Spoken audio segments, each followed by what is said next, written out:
Tenemos todos, ¿no? Tenemos todos micrófonos, sí. Sí. Sí.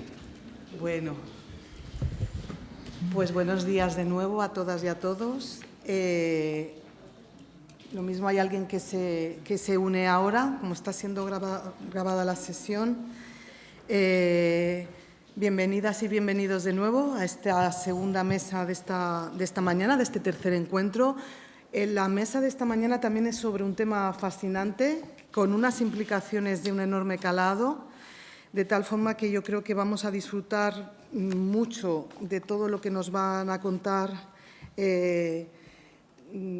los científicos y científicas que participan en esta mesa. Es una mesa sobre un tema de enorme importancia en salud pública, que es la resistencia a antibióticos. Y tenemos el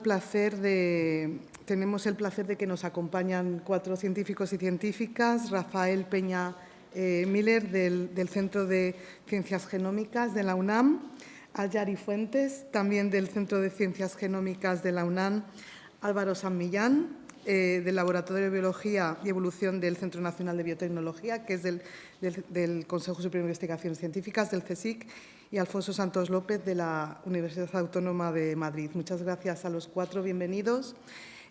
Voy a empezar presentando un poco brevemente a los 4 y después creo que Álvaro va a contarnos algunas cosas, nos va a contar en qué va a centrar la pregunta de investigación, nos va a decir qué es la resistencia a los antibióticos y a partir de ahí pues, nos vamos a centrar un poco en la colaboración institucional que hay entre estas diferentes instituciones y en el futuro de la investigación y de la ciencia en esta materia. Entonces, comienzo por Rafael Peña Miller, sí, que es investigador del programa de Biología de Sistemas del Centro de Ciencias Genómicas de la UNAM. Como he dicho previamente, estudió matemáticas en la UNAM y después obtuvo su doctorado en el Imperial College de Londres.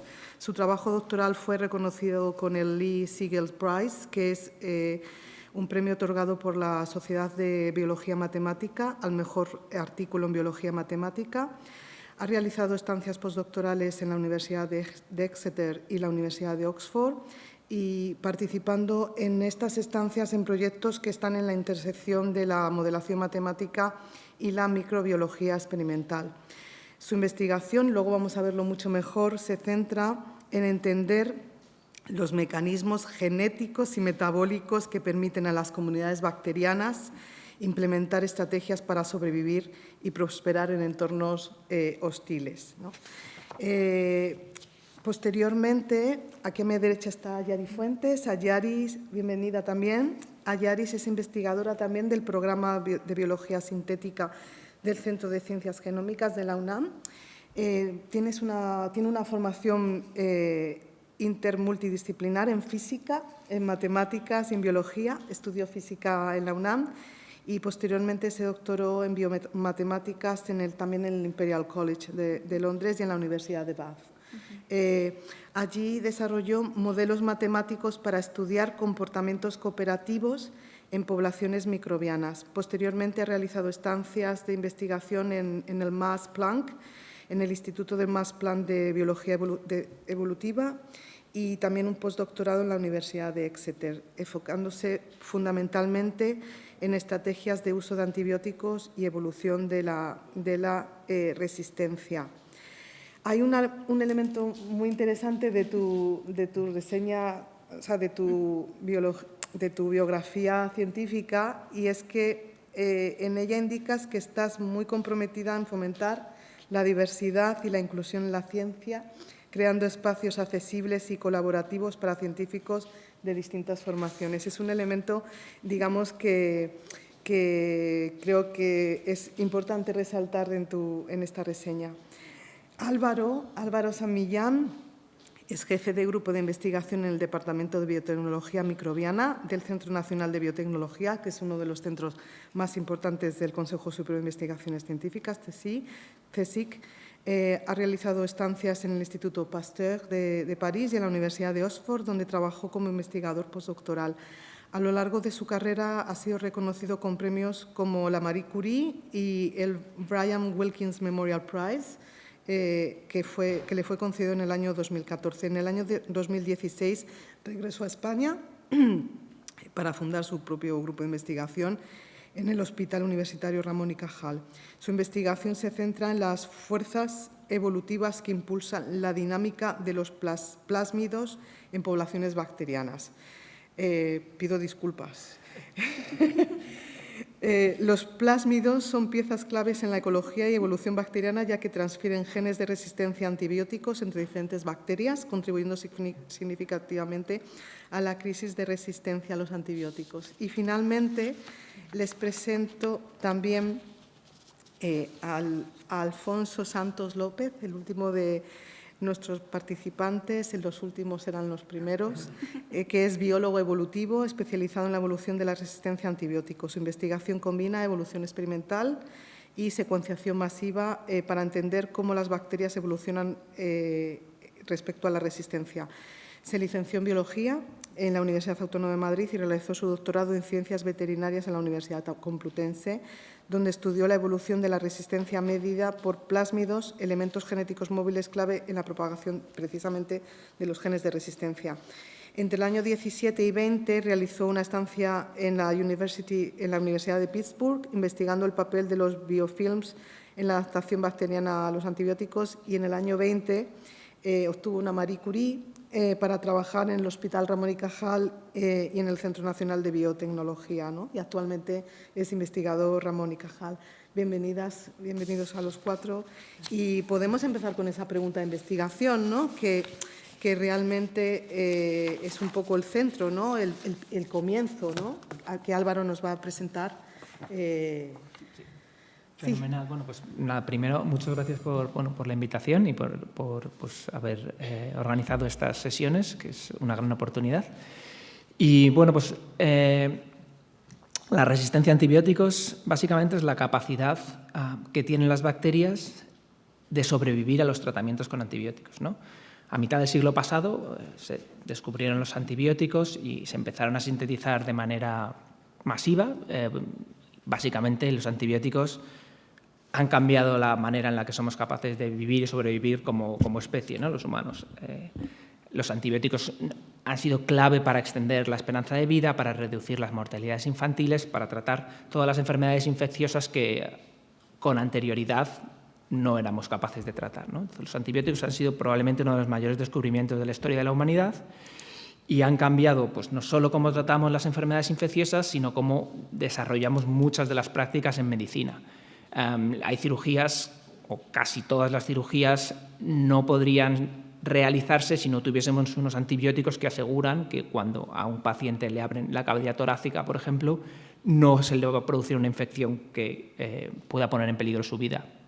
Hay tratamientos, como los tratamientos de cáncer o ciertas enfermedades que suponen una inmunosupresión para los pacientes que si no existiesen antibióticos no se podrían realizar. Trasplantes, muchas intervenciones para los que los antibióticos son absolutamente vitales, ¿no? Entonces los antibióticos han cambiado, como digo, pues eso, más o menos la sociedad. El problema es que se han usado mucho. Su gran éxito también ha sido parte del gran problema al que nos enfrentamos ahora. Son tan buenos los antibióticos, son unos medicamentos tan efectivos y tan válidos que se han utilizado mucho. Se han utilizado mucho tanto en medicina humana como en medicina veterinaria como en agricultura. Se han utilizado mucho. Y eso ha hecho que se seleccionen, que esto es una parte clave de lo que vamos a hablar, que se seleccionen bacterias resistentes a esos antibióticos. Los antibióticos llevan en la naturaleza miles de millones de años, porque básicamente son los mismos microorganismos los que producen los antibióticos para competir entre ellos, ¿de acuerdo? La mayoría de los antibióticos se han descubierto y se han aislado de microorganismos. Entonces, los mecanismos de resistencia a los antibióticos existen desde que existen los antibióticos, porque las bacterias producedoras de antibióticos necesitan mecanismos para que esos antibióticos no les produzcan un suicidio, digamos, ¿no? Entonces, esos mecanismos de resistencia y los elementos genéticos que los codifican, ¿no? Los genes que codifican esos mecanismos de resistencia llevan en la naturaleza muchísimo tiempo. Al empezar a sintetizar y utilizar los antibióticos de manera masiva, esos mecanismos de resistencia se han seleccionado. Las bacterias que han sido capaces de adquirir de novo o por transferencia genética horizontal esos mecanismos de resistencia se han seleccionado porque en presencia de los antibióticos son las únicas que son capaces de sobrevivir. En ese marco es donde juegan un papel tan importante los elementos genéticos móviles que nosotros estudiamos, que son pues, estos plásmidos o otros elementos genéticos móviles que permiten que las bacterias compartan información entre ellas. Al poder compartir esta información, los mecanismos de resistencia se han diseminado y la presión selectiva que supone el uso de los antibióticos hace que se amplifique este efecto. De tal manera que no hay ningún antibiótico que se haya introducido en la práctica clínica para el que no haya aparecido un mecanismo de resistencia, ¿de acuerdo? Entonces, simplemente la resistencia a antibióticos supone esta capacidad de las bacterias de ser insensibles a los antibióticos durante un tratamiento. El gran problema es que, como acabo de decir, los antibióticos han supuesto una gran revolución en la sociedad, pero el gran uso de los antibióticos y la gran selección que estamos experimentando de bacterias resistentes a los antibióticos pone en riesgo este tipo de avances. Porque ya hay muchas bacterias, no sé si muchas, pero hay bacterias en los hospitales que son capaces de resistir prácticamente todas las alternativas terapéuticas que tenemos. Es decir, hay ciertas infecciones que no responden a prácticamente ningún tratamiento de antibiótico. Este es un fenómeno minoritario, solo hay unas poquitas bacterias que son capaces de resistir a tantos antibióticos, pero nuestra gran preocupación es que esta multiresistencia se generalice, porque si ese es el caso, no vamos a ser capaces de utilizar los antibióticos para tratar las infecciones, para permitirnos realizar intervenciones como cirugías, trasplantes, etcétera, y eso puede ser un grandísimo problema, ¿no? Hoy en día ya los grandes organismos de salud pública, como pueden ser el CDC o la Organización Mundial de la Salud, sitúan la resistencia a antibióticos como uno de los principales problemas de salud pública en el mundo, ¿de acuerdo?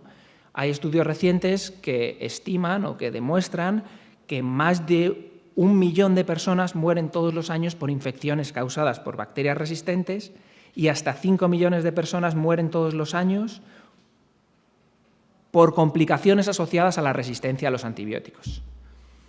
No solo por eso se producen todas estas muertes, sino que los gastos asociados a la resistencia a antibióticos son brutales, porque suponen mayores estancias en los hospitales, mayor duración de tratamientos y todas estas complicaciones suponen un gran gasto además, ¿no?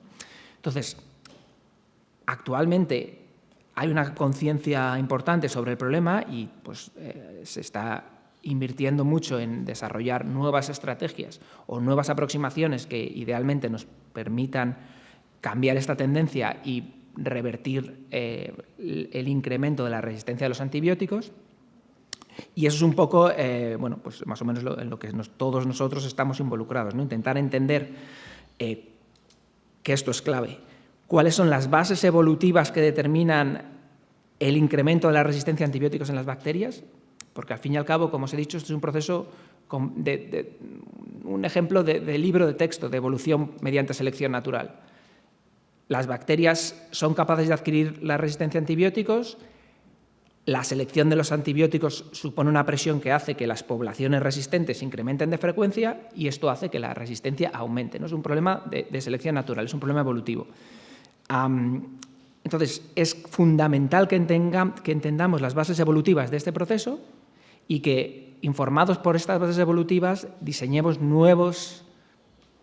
hay distintas opciones, pero o nuevas maneras de usar los antibióticos para que no se seleccione resistencia, o nuevas estrategias terapéuticas independientes de los antibióticos que nos permitan controlar la crisis de la resistencia a los antibióticos, ¿no? Y básicamente es un poco, bueno, pues un poco lo que motiva, ¿no? Quizás esta mesa y lo que nos motiva a nosotros para realizar nuestro trabajo. Por seguir colocando un poco la pregunta y ver las implicaciones, ¿no? A partir de esta idea de una crisis global, ¿de qué manera se conecta la salud humana, animal y ambiental en el contexto de esta resistencia a los antibióticos? Que sería, digamos, como el siguiente elemento para plantear un poco genéricamente el tema. Cualquiera puede responder. Al final, como ha contado Álvaro, existen unos elementos genéticos móviles que permiten a las bacterias adquirir estas resistencias. Y la selección que ha contado Álvaro se produce en todos los niveles, tanto en agricultura, cuando utilizamos los antibióticos, como ganadería, como en el ser humano. Por tanto, estas bacterias, o las bacterias, tienen potencial de adquirir esas resistencias gracias a estos elementos que simplemente por contacto directo permite a una bacteria pasarle la resistencia a otra. Entonces, aunque la presión selectiva donde estamos poniendo el antibiótico sea, por ejemplo, en agricultura, potencialmente tiene la capacidad de llegar al ser humano. Entonces, es un concepto que ahora se está estudiando bastante, que se llama el One Health, una salud, en el que nos avisa de que tenemos que estar atentos a que, independientemente de dónde pongamos la presión selectiva, esas bacterias resistentes pueden acabar o en el ser humano o del ser humano acabar en cualquiera de los otros ambientes. Entonces, está todo interrelacionado. Cualquier ambiente, en cualquier ambiente donde podamos hacer selección de bacterias resistentes, va a estar interrelacionado con todos los demás. Sí, sí. Y además yo creo que eso ha sido un cambio importante cuando ya llevamos trabajando unos años en resistencia a antibióticos, ha habido un cambio importante en general sobre cómo se afronta la resistencia a antibióticos, porque es verdad que durante las primeras décadas, cuando ya se reconoció esto como un problema y la gente empezó a trabajar más, hubo mucho tiempo en la que se hizo una especie de blaming game en la que cada sector culpaba al otro. Y esto ha sido realmente perjudicial, porque los médicos culpaban a los veterinarios porque están dando antibióticos a los animales con una pala y esto está haciendo que las bacterias resistentes se seleccionen. Los veterinarios culpaban a los agricultores porque están utilizando antibióticos en los campos de cultivo sin control y al final todo el mundo se culpaban unos a otros y al final la consecuencia de esto es que nadie toma una acción, nadie se responsabiliza del problema porque no es un problema suyo, sino lo están generando los demás, ¿no? Desde hace unos años, con el impulso de este concepto de One Health, todos los organismos internacionales que financian ciencia han dicho, o sea, esto es un problema de todos, bueno, obviamente informados por los científicos, ¿no? Pero esto es un problema de todos, tenemos que solucionarlo entre todos y ahora la financiación que vamos a dar es para que se aborde el problema desde una manera global, que es absolutamente clave, ¿no? Como ha explicado Alfonso, porque en realidad no tiene sentido culparse unos a otros, todo el mundo tiene su parte de responsabilidad y la única manera de solucionarlo es mediante este enfoque, ¿no? Entonces eso ha sido un cambio muy importante en realidad. Podemos empezar hablando ya un poco más, una vez que está el tema así muy genéricamente sobre la mesa, sobre la colaboración y sobre las sinergias que se producen a través de pues esa visión multidisciplinar, interdisciplinar entre diferentes disciplinas. No sé, Ayari, si darte la palabra. Sí. Pues bueno, yo cuando empecé a estudiar esto, cuando hice como la transición de hacer pues física y biomatemáticas a realmente hacer resistencia a antibióticos, empecé porque las bacterias me parecen fascinantes en el sentido de que podemos, o sea, cuando hacemos, todos los microbiólogos cuando hacen experimentos, realmente lo que están haciendo son modelos también, ¿no? Y entonces yo hacía modelos matemáticos y en el momento que empecé a ver los modelos, los experimentos que hacían los microbiólogos, me di cuenta que ellos también hacían modelos experimentales. Y entonces realmente, pues lo que es un modelo nada más es aislar un problema, quitarle mucho de toda la parte toda la complejidad que hay e intentar realmente enfocarse en las cosas generales o en las cosas realmente importantes que generan un problema, ¿no? Entonces podemos entender generalidades de esa manera. Y así se trabaja mucho en física, ¿no? o en matemáticas. Entonces tenemos que abstraer algo. Entonces cuando vi la microbiología y los experimentos de microbiología eran exactamente iguales, ¿no? Compaginaban muy bien con mis modelos matemáticos. Entonces eso fue la primera parte que me empezó a llamar mucho la atención. Ahora, esto que decía Álvaro, que no podemos entender la resistencia a antibióticos sin verla como un proceso evolutivo. Y entonces eso es clave, ¿no? En este sentido. Entonces ahora, como los modelos matemáticos nos pueden dar precisamente una visión muy clara acerca de cómo predecir esto, ¿no? Si encontramos precisamente las cosas que ponerle a los modelos. Entonces, en ese sentido, pues varios de los que estamos aquí utilizamos lo que llamamos, por ejemplo, evolución experimental. La evolución experimental nada más es intentar hacer evolución en tiempo real de bacterias. Entonces, las bacterias, las cosas que tienen es que pues, podemos tener poblaciones bacterianas muy grandes en muy poco tiempo, ¿no?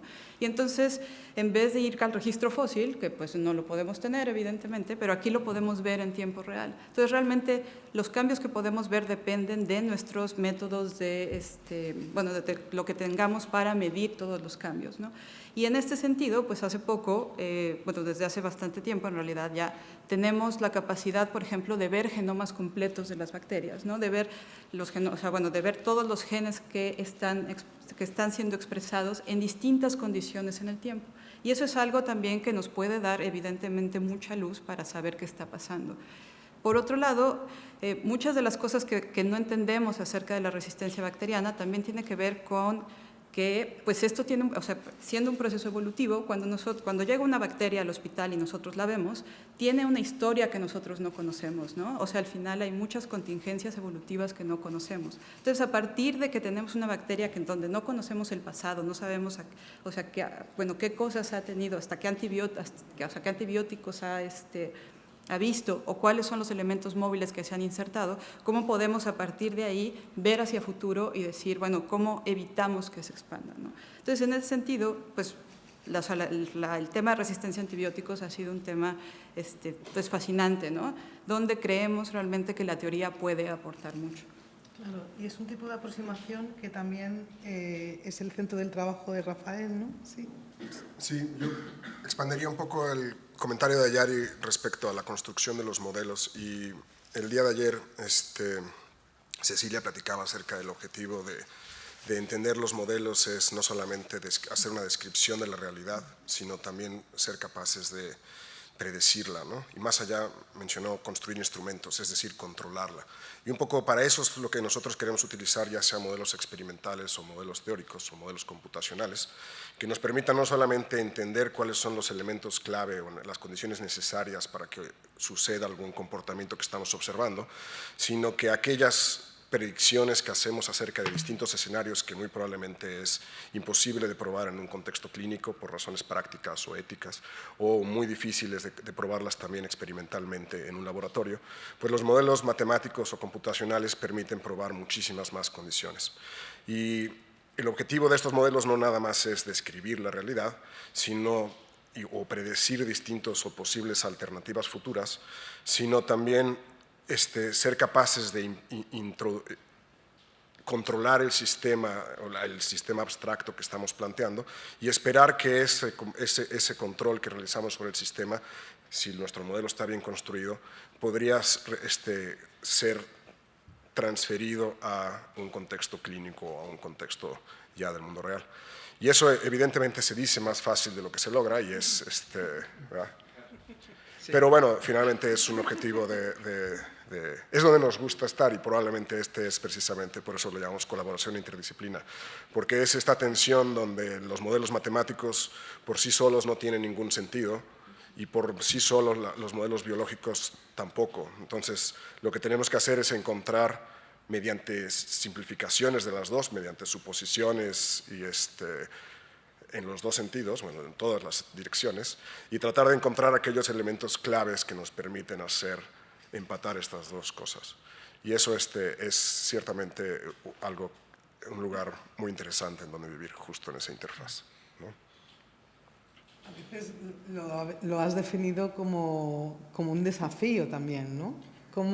Es un desafío constante, exactamente, es una tensión. Sí. La tentación constante es siempre querer incluirle más cosas al modelo, pero en el momento que hacemos eso, pues aumenta la complejidad y perdemos la capacidad de hacer predicciones o la capacidad de hacer análisis matemático, o aumenta la capacidad computacional o su complejidad al grado que ya no la podemos estudiar.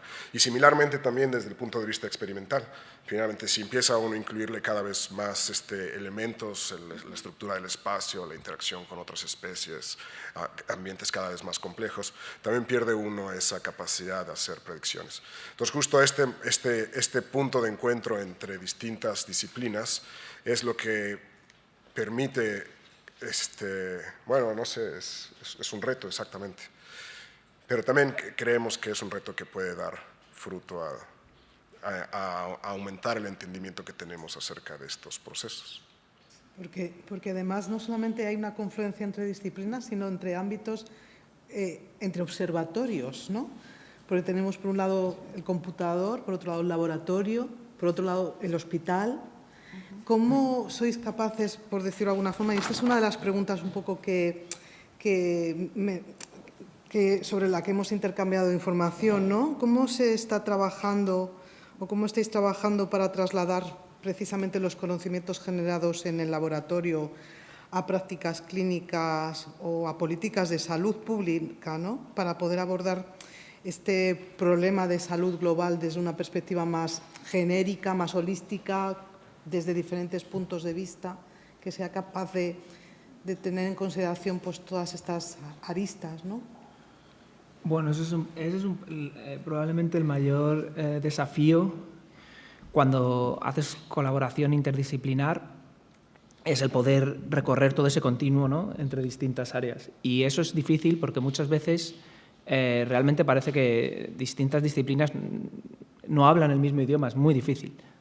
Es difícil. ¿Cómo os encontráis, de hecho? Bueno, obviamente hay parte de azar, ¿no? En nuestro caso en concreto, que todos colaboramos, pues por donde haces el postdoc o con quién colaboras o con quién trabajas, pero luego obviamente la mayor parte es de voluntad.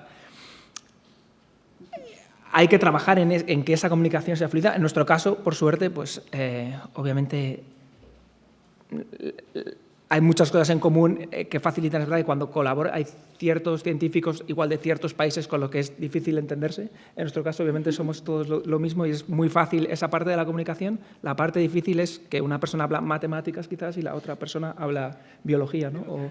Y es difícil, pero con voluntad y tiempo y sobre todo discutiendo es posible realizar esa conexión, y una vez se realiza esa conexión es realmente poderosa, porque si yo soy capaz de entender las matemáticas hasta el punto que pueda entenderlo, pero soy capaz de interiorizarlo y saber lo que se puede conseguir, y lo mismo en la otra dirección, eso es muy poderoso. Y luego en nuestro caso en concreto, que nuestro objetivo último, aunque siempre es lejano, es el trasladar esto al ambiente clínico. Tenemos la suerte de que también hemos trabajado en hospitales y tenemos colaboradores que hacen microbiología clínica en hospitales, como el hospital, sobre todo colaboramos con gente en el Hospital Universitario Ramón y Cajal, que tiene una grandísima historia de microbiología clínica y grandísimos científicos, grandísimos microbiólogos. Y, bueno, pues trasladamos esto, hay una comunicación constante y en ambos sentidos con este ambiente clínico, ¿no? El que algunas de las estrategias que podamos diseñar se lleguen a aplicar en última instancia en pacientes es complicado, y son objetivos que son, como todo el desarrollo de prácticas clínicas, a largo plazo y requieren mucho tiempo, pero por suerte yo creo que estamos en una situación en la que no es imposible, y eso ya es decir bastante en realidad. A mí me gustaría agregar nada más algo que mencionaban ayer, que parte de este tipo de colaboraciones interdisciplinarias y transcontinentales solo se pueden producir a partir de una relación de amistad, inclusive. Es decir, para que podamos hablar entre nosotros con distintos lenguajes, tiene que haber un respeto, que la contribución de la otra persona es igualmente importante que la de uno, y un esfuerzo de cada quien de comunicar utilizando el lenguaje de la otra persona. Entonces, un poco lo que hemos logrado hacer es no utilizar justo estas diferencias disciplinarias como excusa para no comunicarnos, es decir, no se vale decir, no es que yo no sé biología, ¿no? Porque en el momento que uno pone esa distancia, entonces ya es imposible hablar, ¿no? Entonces es más bien un esfuerzo por tratar de entender el lenguaje de la otra persona. Y en ese sentido, por ejemplo, en la UNAM, donde los laboratorios donde trabajamos, pues tratamos de obtener gente con distintas formaciones, y al menos en el grupo en el que yo estoy lo hago un poco por por molestarlos, pero cuando llega un estudiante teórico, lo primero que tiene que hacer es pipetear, ¿no? Y si llega un estudiante que quiere estudiar experimentación, tiene que aprender a programar. Y no es porque vayan a ser programadores o gente experimentalistas, aunque a veces sí se encuentran, sino más bien porque al momento de hacer ese esfuerzo y fracasar muy probablemente, se dan cuenta que la otra persona tiene algo que contribuir y que lo que hace es difícil. Y esencialmente empieza uno a construir este lenguaje común a partir del respeto, ¿no? Y la amistad. Y bueno, solo para ahondar también un poco en eso, también es básico tener como muchos colaboradores, o sea, en estos proyectos donde, cuando el problema es muy complicado, ¿no? Entonces hay que asumir que no podemos saber todo, ¿no? Y entonces hay que ser suficientemente humildes para decir, yo sé esta parte, pero necesito a un buen colaborador, amigo o amiga, con el cual pueda platicar esta otra parte, ¿no? Porque también, viniendo de las formaciones, hay preguntas que, como por ciencia básica, nos interesan también, ¿no? Y eso también se vale desarrollar, ¿no? O sea, hay cosas de curiosidad que tal vez a los otros no les parezcan ni tan relevantes ni tan interesantes, y aún así es importante estar hablando de todas estas cosas, ¿no? Pero entonces sí necesitas colaboraciones muy grandes y de mucha gente que sepa, o sea, bueno, que sepa cosas bien distintas de ti, ¿no? Eso es bien importante, creo. Porque integráis biología molecular, evolución experimental, genómica y modelos matemáticos. Bueno, es que como mencionaba Álvaro en la introducción y un poco también Alfonso con la idea del One Health, las bacterias no conocen de límites disciplinares, ¿no? Esas son restricciones burocráticas y administrativas que las instituciones nos han impuesto. Pero finalmente es un problema que tiene muchísimos ángulos y que se puede estudiar desde muchas perspectivas. Y que en realidad la solución tendrá que venir muy probablemente de utilizarlas todas ellas juntas, pues nadie tiene la solución completa. Y al final, perdona, al final nuestro objetivo, el objetivo de nuestros 4 objetivos es el mismo, es intentar predecir la evolución de la resistencia a antibiótico para poder utilizar mejor los antibióticos. Entonces, aunque hablemos lenguajes diferentes, tengamos un background completamente diferente, nuestro objetivo final es el mismo, entonces facilita mucho la colaboración. ¿Podríais contarnos algunos ejemplos de ese valor añadido de la colaboración multidisciplinar respecto a resultados de investigación más específicos de la disciplina? Una de las cosas, por ejemplo, que comentaba Rafael, ¿no?, es que unir estas diferentes perspectivas realmente impulsa avances significativos. Es decir, que el enfoque multidisciplinar es un valor añadido clarísimo respecto a lo que es otro tipo de enfoques un poco más unidisciplinares, por decirlo de alguna forma. Bueno, yo les comentaría a partir de que Alfonso utilizó ahora la palabra que nuestro objetivo es diseñar mejores tratamientos. Cuando lo dice de esa manera, cada quien lo puede entender de una manera diferente, pero debido a la información yo lo entiendo automáticamente como problema de control, ¿no? Y entonces uno puede postular el problema de tal manera que tienes una variable de control, es decir, el uso de un antibiótico, distintos antibióticos, y cómo distintas formas de utilizarlo dan distintos posibles futuros. Y eso es esencialmente todas las herramientas matemáticas que se utilizaron para llegar a la Luna, ¿no? Entonces hay un gran cuerpo de literatura, muchas herramientas de optimización y teoría de control que se pueden aplicar directamente en el diseño de estrategias óptimas de uso de antibiótico. Ese es como yo lo entiendo, pero efectivamente Álvaro o Ayari entienden exactamente esa pregunta desde una perspectiva diferente, supongo. No, pero desde el punto de vista de ejemplos concretos de cómo la multidisciplinaridad, yo creo que como mejor se puede ilustrar esto es, yo puedo en mi laboratorio hacer un experimento con una bacteria en concreto que porta un gen de resistencia en concreto en un elemento genético móvil concreto y ver cómo el tratamiento con X antibióticos afecta pues, la diseminación de la resistencia en la comunidad o un posible infección en un paciente haciendo un modelo experimental, ¿no? En el momento que obtengo todos los parámetros de ese ejemplo en concreto, los modelos matemáticos pueden utilizar esos parámetros para informarse y ahora decir, bueno, pues ahora no solo vamos a ver cómo este antibiótico afecta la diseminación de este gen en este plásmido, sino podemos estudiar cómo cualquier antibiótico afecta la diseminación de cualquier gen en cualquier plásmido cambiando la estructura de la población de la manera que nosotros queramos, ¿no?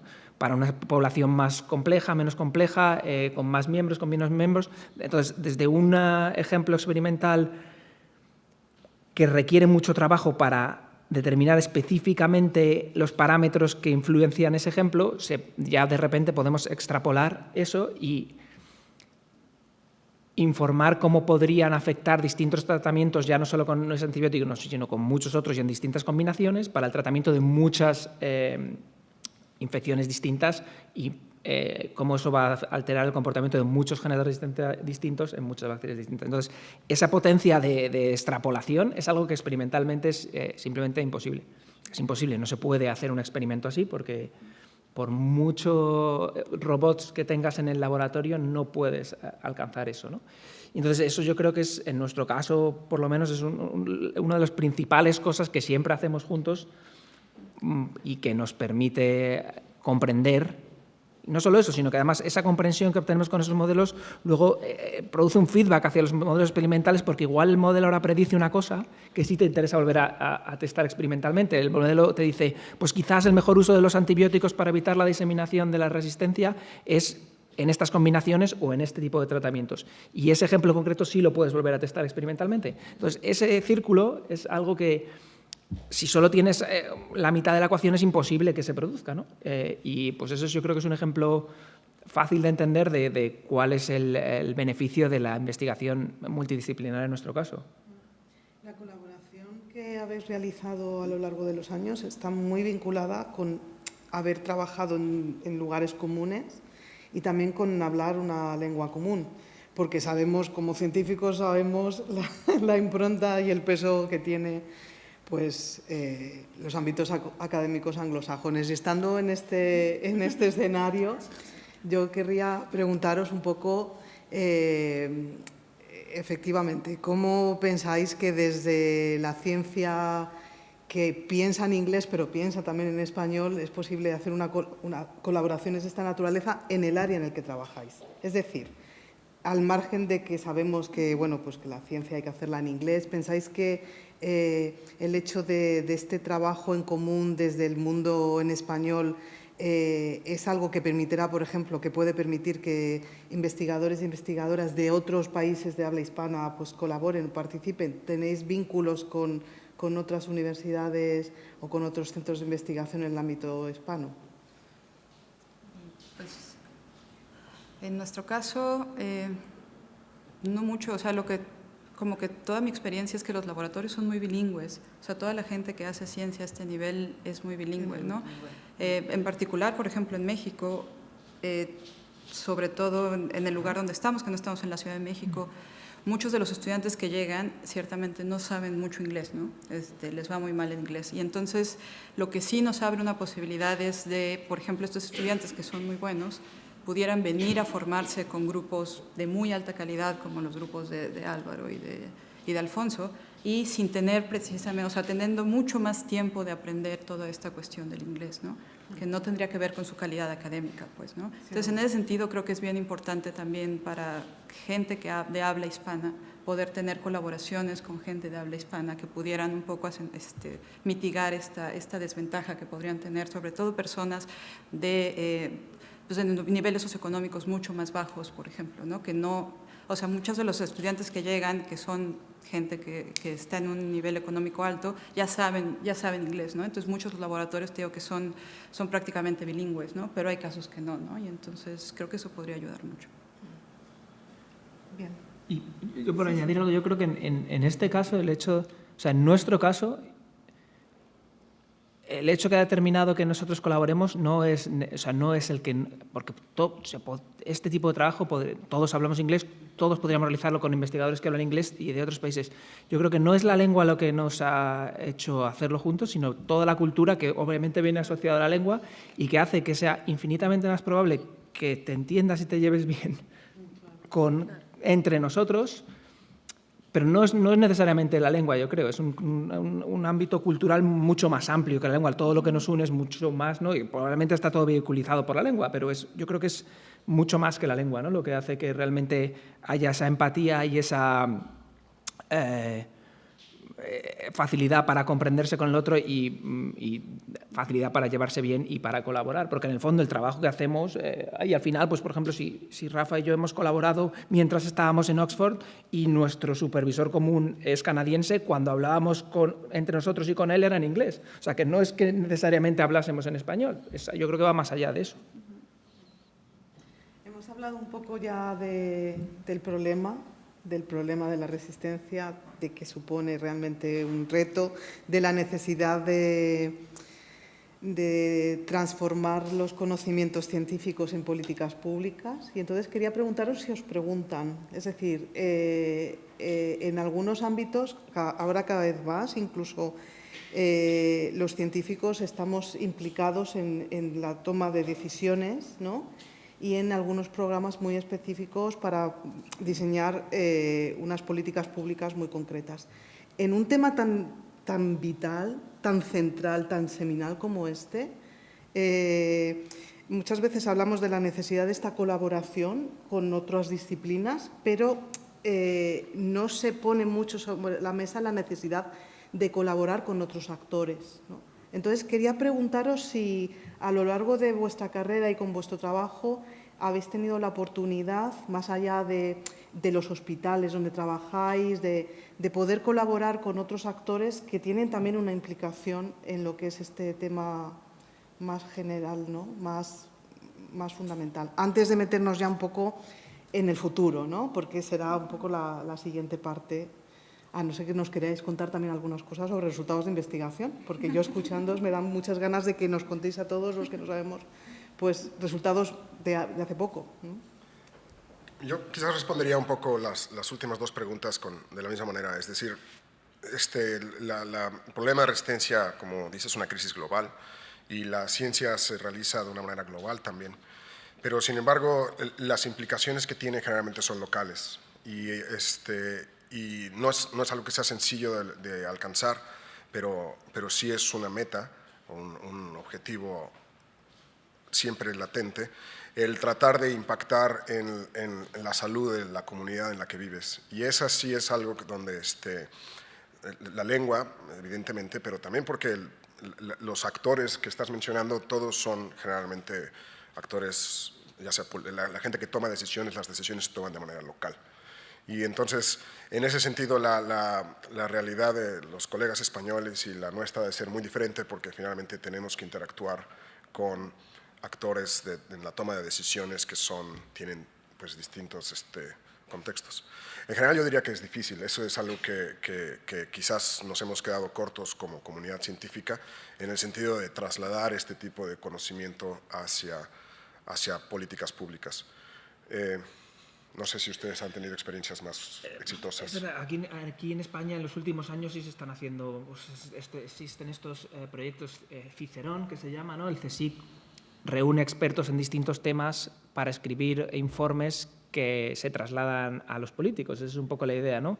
Hay uno específico de resistencia a antibióticos en el que hemos participado y que la idea es esa. Y es verdad que ahora se están empezando a crear posiciones de científicos para que asesoren las decisiones políticas, ¿no? Entonces yo creo que en ese sentido sí se están haciendo esfuerzos que son importantes, que igual en otros países ya se habían hecho, en otros países, por lo menos en el ámbito europeo, y que se están haciendo y que yo creo que efectivamente que son importantes y que, porque obviamente por mucho que nosotros investiguemos y obtengamos resultados que sean potencialmente aplicables, si no permea, ¿no? a otros actores, pues es difícil, ¿no?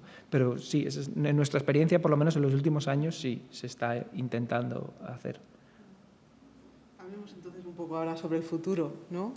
Porque yo creo que bueno, habéis destacado muy bien la importancia de vuestro trabajo, la necesidad de este diálogo multidisciplinar, pero hay que ir un poco hacia adelante, ¿no? Y pensar un poco también en cuáles son las perspectivas futuras, ya que esto es uno de los elementos que normalmente tomamos en consideración cuando estamos en ciertos momentos de ese proceso investigador, ¿no? Entonces, quería preguntaros sobre cuáles son los desafíos aún que quedan por delante, ¿no? porque además seguro que sobre esto podéis hablar con mucho más desarrollo, ¿no? ¿Cuáles son los desafíos que quedan por abordar en este campo? ¿Y cómo planeáis enfocaros desde vuestros grupos de investigación en concreto? Nos habéis señalado efectivamente pues ese cambio que no es de paradigma, sino es de enfoque del One Health, ¿no? Que ayudó a incorporar otras visiones y otras disciplinas, ¿no? Pero ¿cómo veis esos desafíos futuros? ¿Cuáles serían las preguntas clave del futuro en este sentido? Bueno, yo creo que el problema creo que no está ni medianamente resuelto, entonces preguntas hay como para todo el mundo, ¿no? En particular, bueno, les puedo decir la pregunta de investigación que a mí más me interesa, y es que en general habíamos visto siempre, y un poco por hacer este tipo de modelos, habíamos visto siempre las bacterias aisladas, ¿no? O sea, en general tomábamos un experimento donde tomábamos una sola bacteria y le hacíamos todo lo que le teníamos que hacer, pero veíamos qué pasaba con una sola bacteria. Y ahora nos hemos dado cuenta realmente que las bacterias pues no viven solas, ¿no? Viven en comunidades y las personas, bueno, las personas, ¿no? Los actores en comunidades tienen interacciones entre ellos, ¿no? Entonces, las interacciones entre las bacterias forzosamente van a cambiar los perfiles de resistencia, ¿no? Y las interacciones entre las bacterias, aparte, cambian cuando hay estructura espacial, cambian cuando hay estructura cuando entra algún estrés, cuando cambian, son muy dinámicas. Y entonces eso va a hacer que los perfiles de resistencia cambien totalmente. Y evidentemente hay muchos retos, es raro porque hay muchos retos acerca de cómo estudiar una comunidad bacteriana y realmente hay muchos grupos de los que estamos estudiando esto que se están moviendo precisamente hacia eso, ¿no? Hacia desde cómo ensamblar una comunidad bacteriana o después cómo ver el efecto de todos estos estreses en una comunidad bacteriana diversa, como es la microbiota, por ejemplo, ¿no? O sea, en la microbiota no solo hay un tipo de bacteria, hay muchos tipos de bacteria y cada una de esas bacterias tiene tiene distintas resistencias, crece de distinta manera, come distintas cosas, interaccionan entre ellas de distintas maneras, ¿no? Entonces, esa es una línea que que evidentemente va a sacar muchos resultados muy bonitos en el futuro. Esta dimensión relacional, por decirlo de alguna forma, colectiva, ¿no? Sí, de interacciones. De interacción. ¿No? Sí, sí. Álvaro. Bueno, yo lo voy a hilar con lo que ha dicho Ayari. A mí me interesa esta relación que existe dentro de las bacterias, no entre las bacterias con otras bacterias, sino la relación que tienen los genes que las bacterias portan. ¿Qué pasa cuando una bacteria recibe un gen nuevo que puede generar resistencia a antibiótico? ¿Cómo se pueden mover genes entre diferentes elementos genéticos que luego pueden ser transmitidos a otras bacterias? A mí me interesan estas relaciones que van a tener los genes, todo el genoma que tienen las bacterias como individuos. Una vez que yo considero que, por ejemplo, su trabajo y el mío es hipercomplementario porque hacemos preguntas similares desde un zoom diferente, o un zoom más pequeño centrándonos en la bacteria o en la población bacteriana, que es una comunidad que hay diferentes actores jugando un papel. Eso es como a mí es lo que me gustaría ahora empezar a desarrollar en mi laboratorio. Y Rafael, desde la perspectiva más de las matemáticas, de la movilización. Pues no sé, hay evidentemente muchos retos. El futuro de la investigación de resistencia a antibióticos probablemente es muy promisorio, lo cual quiere decir que el problema es muy complicado y en realidad el futuro no es muy alentador. Y parte desde el punto de vista conceptual o matemático, la complejidad que han mencionado tanto Ayari como Alfonso, pues es una complejidad que emerge a partir de muchas cosas que ocurren al mismo tiempo y que establecen interacciones no lineales y que ocurren en múltiples escalas de complejidad. Mencionaban genes dentro de células, células dentro de poblaciones, poblaciones dentro de comunidades, comunidades dentro de individuos, los individuos interactúan entre nosotros. Entonces va desde proteínas hasta a nivel epidemiológico. Y esa transición entre múltiples escalas de complejidad es algo que es honestamente un problema muy difícil. Y eso es, desde mi perspectiva, la única manera de alcanzarlo, no la única, pero eso digo porque eso hago, es mediante métodos cuantitativos. Y entonces, puntualmente otro reto, y eso lo mencionaron el día de ayer, pues es también que los avances tecnológicos han producido una cantidad muy grande de datos y de información. Y esto tiene, por supuesto, muchas ventajas porque ahora somos capaces de identificar cada gen que se encuentra dentro de cada individuo, como mencionaba Yari, pero también produce otro tipo de retos, es decir, ahora cómo podemos computacionalmente analizar toda esa información, obtener ciertos patrones y hacer inferencias que nos sirvan para tratar de entender un problema. Y eso desde un punto de vista tanto técnico como conceptual, pues es un problema también muy complejo, ¿no? Quería volver un poco a cómo enfrentar esto desde la perspectiva de la intervención, ¿no? Porque nos podemos preguntar si realmente la tendencia es a que esa resistencia se fortalezca y suceda cada vez más. Yo como alguien que no sabe nada de este tema me preguntaría, claro, por las alternativas, ¿no? Entonces, me imagino que esas alternativas es lo que centra las respuestas en vuestra investigación, ¿no? La investigación que realizáis en realidad busca esa respuesta de encontrar métodos alternativos en el caso de que esas resistencias se vuelvan enormes o a la vez reducir esa resistencia. Me imagino que sería por los dos lados, ¿no? Entonces, bueno, ¿es así, no es así? Sí, a ver, obviamente nuestro objetivo último es encontrar una solución al problema, ¿no? Que es básicamente lo que se trata casi todos los problemas científicos. Y es verdad que, aunque las predicciones actuales son malas, sí que existen y se desarrollan estrategias alternativas que pueden ayudarnos a controlar el problema, ¿no? Básicamente, podemos intentar utilizar los antibióticos que ya existen de una manera diferente. Podemos desarrollar nuevos antibióticos, que es lo que se ha hecho históricamente. Pues básicamente, como era más razonablemente fácil encontrar nuevos antibióticos en la naturaleza, cuando empezaban a aparecer resistencias a cierta familia de antibióticos, pues se buscaban más y aparecían más. Pero todas esas alternativas fáciles de antibióticos que eran más o menos fáciles de encontrar ya se han encontrado. Y el desarrollo de un nuevo antibiótico es un proceso actualmente muy largo, muy costoso, y en el que se sabe que al poco tiempo van a aparecer resistencias que van a hacer que se tenga que dejar de usar o que se use muy poco ese fármaco. Los antibióticos son fármacos que son un poco paradójicos en el sentido de que se desarrollan para no usarse. Cuanto menos se usen, mejor. Entonces, para las empresas farmacéuticas, ese no es y no estoy culpando a las empresas farmacéuticas, pero ese no es muy atractivo porque no producen un retorno grande y se gastan muchísimo dinero en desarrollarlos. Entonces, desarrollar una cosa que se desarrolla para no usarse, a la que va a aparecer resistencia y al final se va a usar poco, ha hecho que se desarrollen pocos antibióticos nuevos, ¿vale? Entonces, ese es un problema que realmente tiene difícil solución. No se están desarrollando muchos antibióticos nuevos. Los que existen, podemos aprender a utilizarlos mejores, de manera mejor, o podemos desarrollar estrategias nuevas. Estrategias nuevas, no voy a entrar en muchos detalles, pero se pueden utilizar los virus bacteriófagos, que son virus que tienen como hospedadores a las bacterias y que matan a las bacterias.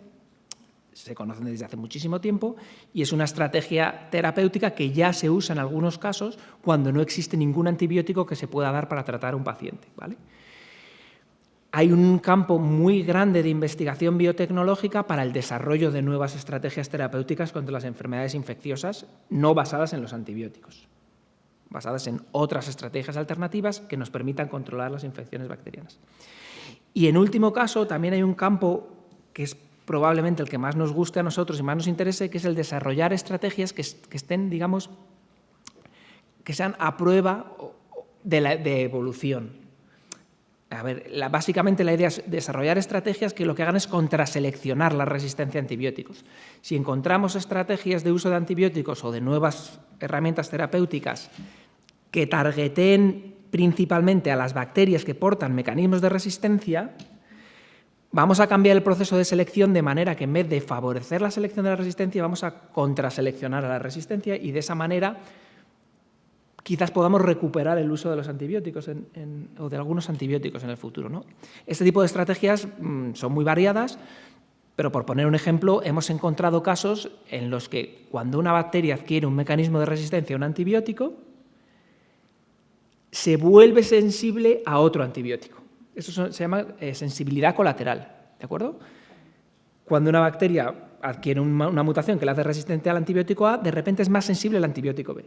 Entonces, la idea es que quizás seamos capaces de diseñar estrategias combinando los antibióticos que haga que se contraseleccione la evolución de la resistencia. Este es solo un ejemplo, pero ahí, por suerte, el problema es tan evidente que hay mucha financiación para el estudio de la evolución de la resistencia a antibióticos y del desarrollo de nuevas estrategias contra la resistencia a antibióticos. Hay muchos grupos en todo el mundo trabajando en este tipo de estrategias alternativas y mi opinión personal es que probablemente seamos capaces de revertir el problema sin quitarle la importancia que tiene como problema de salud pública, pero que yo espero que con este tipo de aproximaciones se pueda revertir o al menos controlar el problema de la resistencia a los antibióticos, ¿no? Entonces, este es un poco, yo creo, el panorama actual. Que las predicciones, si todos los trabajos que hacen predicciones basados en cómo se ha venido desarrollando la resistencia a antibióticos y la implicación que eso tiene en salud pública son bastante catastróficos, pero obviamente esos trabajos no están necesariamente teniendo en cuenta las soluciones que se están desarrollando actualmente, ¿no? Entonces yo creo que eso es un poco, no hay que quitarle importancia al problema y hay que seguir investigando y trabajando en el problema, pero yo sí espero que el hecho de que ahora mucha más gente trabaje en este problema, pues, como ha ocurrido con el cáncer o ha ocurrido con otros muchos problemas de salud pública, nos ayude a encontrar una solución, ¿no? O por lo menos a reducir Incluso pre-COVID la tendencia empezaba a bajar un poco, el nivel de resistencia, o sea, el nivel de bacterias resistentes, la frecuencia en la que encontrábamos bacterias resistentes estaba disminuyendo muy poco a poco. Luego con el COVID, con el uso que se ha dado masivamente de nuevo en los hospitales, ha vuelto a subir, pero entonces incluso las estrategias que ya se estaban poniendo poco a poco estaban empezando a funcionar o tenían potencial de empezar a funcionar. Yo añadiría un poco en ese mismo sentido, y otro reto es que es la dificultad de obtener información, es decir, diagnósticos tempranos. Cuando un paciente llega a un hospital con un problema médico, pues el médico puede ordenar una batería de estudios clínicos, ¿no? Radiografías, no sé, scans, lo que sea, cosas muy elaboradas, y tenerlas en su escritorio en una hora. Los estudios para detectar qué sepa o cuál es, de qué está infectado y a qué antibióticos es susceptible esa bacteria, pues están basados en cultivar la bacteria en distintos medios y esperarse 2, 3, 5 días hasta que sea detectable el crecimiento y entonces poderlo hacer. Pero durante ese tiempo, evidentemente, el médico ha tenido que tomar una decisión porque el paciente está en una situación crítica probablemente, y entonces ha utilizado antibióticos empíricamente. La probabilidad de que le haya atinado el antibiótico la primera vez es muy baja, y entonces después, una vez que llega, se dan cuenta que no, o mediante nada más darse cuenta que no funciona, hacen un cambio y prescriben un antibiótico diferente. Ese tipo de prescripción empírica evidentemente está muy lejos de ser una prescripción óptima, y entonces una manera muy sencilla de poder mejorar la prescripción y utilizar antibióticos para los cuales sean efectivos, pues sería reducir ese tiempo de espera en el diagnóstico. Y para eso ha habido muchos distintos enfoques basados ya sea en técnicas bioquímicas, pero también en técnicas basadas en microfluídica o en fotónica, en distintos ángulos de la física y de la instrumentación, porque es un problema claramente de instrumentación, y que están enfocados a tratar de reducirlo. Inclusive el premio Longitud que establece el gobierno británico lo hizo con este problema puntual, y el objetivo era tratar de encontrar una estrategia de detección en menos de media hora, me parece, ¿no? Bueno, está lejos todavía de obtenerse, pero si pudiéramos resolver ese problema sería una ventaja mayúscula. Por ir ya cerrando, antes de pasar a las preguntas, quería preguntaros, al fin y al cabo esto es un encuentro científico de colaboración, ¿no? Y muchas veces vemos vosotros lo habéis puesto de manifiesto, la necesidad de fomentar esa colaboración multidisciplinar, pero eso se tiene luego, digamos, que concretar en programas concretos. Entonces, ya que estamos aquí, ¿no?, yo creo que puede ser un buen momento para haceros la pregunta de qué le pediríais a vuestras instituciones para mejorar esa colaboración, ¿no? Hay programas, pero no están bien dotados. Salen muchas sinergias de estos procesos, ¿no? Es una pregunta que podría hacerle a cualquiera, ¿no?, pero en vuestro caso concreto. Y la última cosa, antes de dar, es ¿qué ciencia, qué disciplina falta en vuestra área?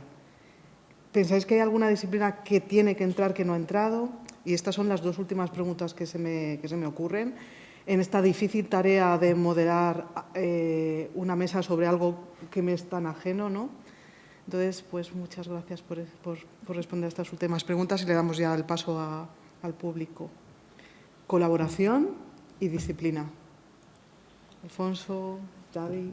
Pues colaboración, lo de siempre, ¿no? Financiación, pues, o sea, bueno, nosotros tenemos una colaboración andando, hemos hablado, nos hemos financiado nuestros propios viajes, o sea, al final nosotros estamos aquí ahorita, yo estoy de sabático precisamente en el laboratorio de Álvaro, lo cual es una experiencia invaluable, ¿no? O sea, estar todas las semanas sentados y escuchando lo que están haciendo y darme el tiempo de pensar cómo cómo podemos contribuir el uno con el otro, ¿no? Pero hemos intentado tener mucha financiación, no solo para nosotros, sino para nuestros estudiantes, para tener proyectos juntos, y, o sea, por alguna razón no la hemos obtenido aún. Y creo que sí sería básica, o sea, yo sé que es caro, evidentemente, tener una colaboración a través de México y Europa, pero aún así creo que deberían existir mecanismos para, sobre todo en colaboraciones que, la verdad es que como la nuestra está, o sea, bueno, ya la hemos hecho, ¿no? O sea, hemos demostrado que tenemos una colaboración andando y que verdaderamente podría ser mucho más fructífera. Sí, nosotros hemos aplicado varios programas y no hemos tenido la suerte, pero con ideas distintas, incluso.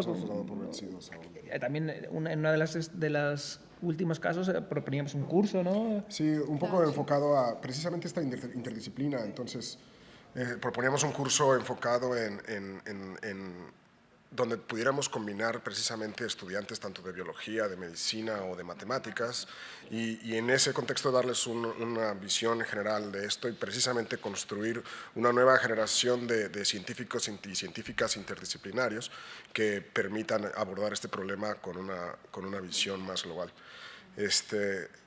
Pero bueno, lo haremos eventualmente porque la falta de financiación, eso nunca nos ha detenido, ¿no? No, hay que insistir. Hay que insistir.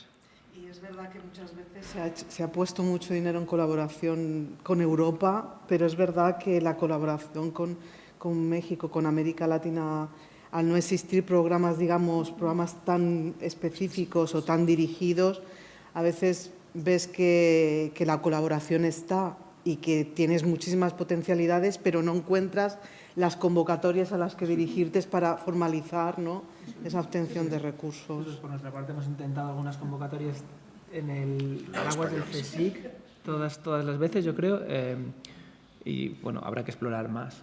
Pero sí que no está tan bien financiado como probablemente debería, ¿no? En nuestro caso yo creo que no hace falta justificar la colaboración porque están pues, todos los productos, los artículos que se han publicado como parte de esas colaboraciones, ¿no?, que es bastante tangible. Pero bueno. Muy bien.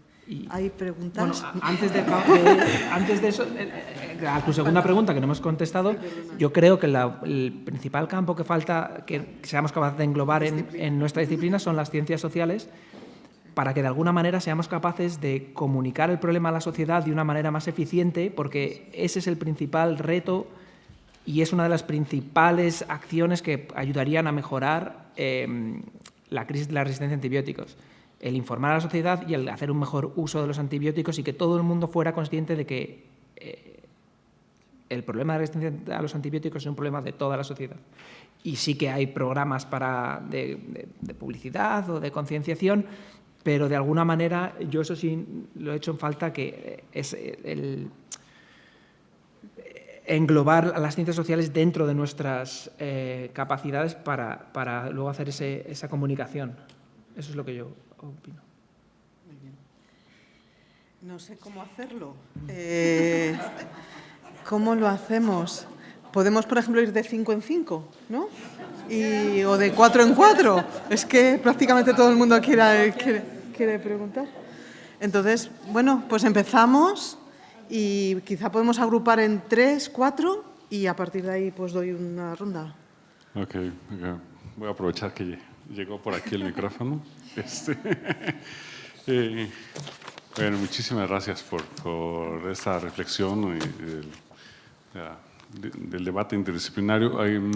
Hace 2 días tuvimos una reflexión en torno a los fenómenos de posverdad, teorías de la conspiración y demás relatos sociales que se amplifican